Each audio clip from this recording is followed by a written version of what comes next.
Now Dr. Jane Goodall, founder of the Jane Goodall Institute and UN Messenger of Peace, shares her insights on what it means to be human. When I went out to study chimpanzees, I hadn't been to college. I was just an animal lover from childhood. And Dr. Louis Leakey sent me out, and very soon I discovered so many similarities between the chimpanzees and ourselves in many areas. And I was absolutely shocked when 2 years later I got to Cambridge University in the UK and was told the difference between us and other animals is one of kind. That was in the early 60s. And I was told I couldn't talk about chimpanzee personality, mind, or emotion because those were qualities unique to us. Fortunately, I'd learned that that was wrong from my dog when I was a child, and I was able to stand up to the professors. And I think it's just because chimpanzees are so like us that we can stand back and say, yes, they're so like us, but we are different, and ask ourselves what that difference is. I think where we fit in into the picture of primates is we are the fifth great ape.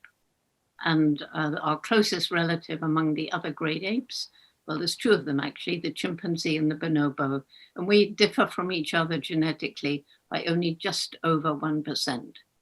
So that puts us very clearly into biologically amongst the other great apes. But then, I ended off at the beginning by saying, you can step back then and say, yes, but we're different. And a lot of this has been said already. I mean, chimpanzees can be taught sign language.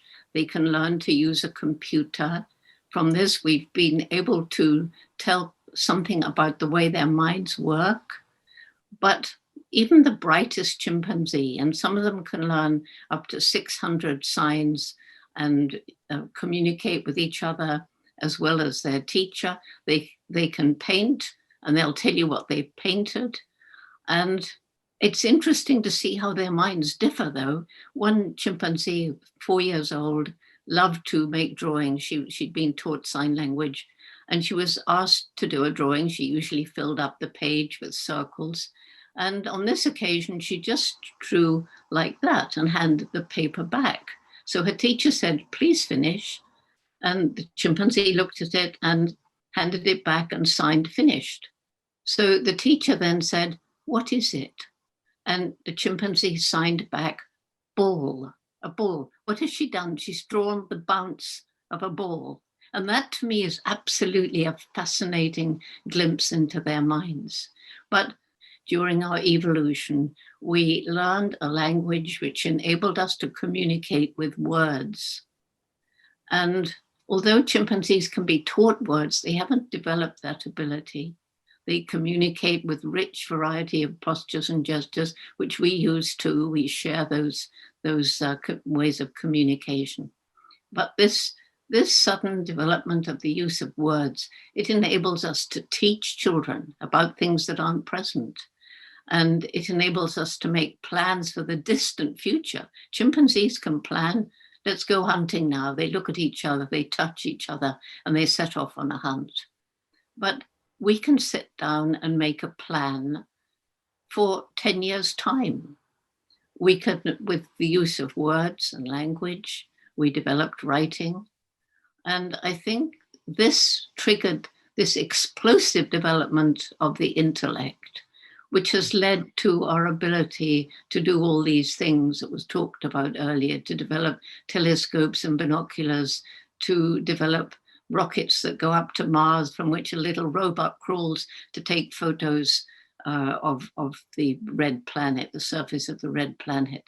But then when you realize how like us chimpanzees are, and yet how we differ with this explosive development of the intellect, this development of the intellect has not given us a reason to label ourselves as Homo sapiens, the wise ape. We're not wise.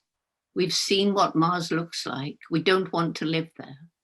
We've only got this one planet, at least in our lifetimes, and we're destroying it. So It's an extraordinary difference that we've become extremely intellectual and we've lost the wisdom of living in our environment in a sustainable way. All the major religions share the golden rule: do to others as you would have them do to you. And if we can apply that to animals as well as to each other, then I think we shall be coming closer to being able to define ourselves as Homo sapiens.